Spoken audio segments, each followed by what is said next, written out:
বোমা ফেটে আহত হলো এক শিশু। ঘটনাটি ঘটেছে মাথাভাঙা হাজরা হাটবালাসী এলাকায়।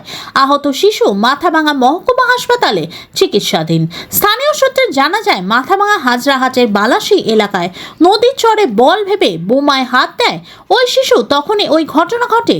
তবে সেখানে বোমা কোথা থেকে এলো তা নিয়ে উঠছে প্রশ্ন।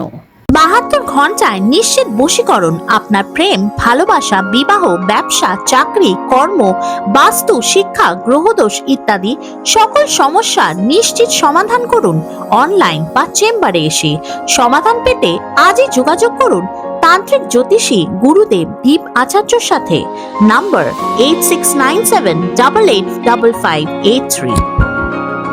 কি শুনেছেন? আমি তো ওইখানে তখন কেউ ছিল না, ও একাই ছিল। মানে ভাঙ্গাচোরা বলে ওগুলো ফুটতেছে, তো কোন বোতলে বা বোম ছিল নাকি, ওটাকে একটা পাথর মাঠে ঢিল মারছে। পরে ওইখানে ঢিল মারার সঙ্গে সঙ্গে ব্লাস্ট হয়ে গেছে আর হাতে লাগে।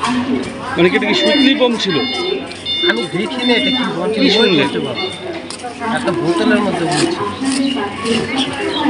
আমি কি নাম বাচ্চাটার? বাচ্চাটার নাম চন্দ্রকুমার মণ্ডল।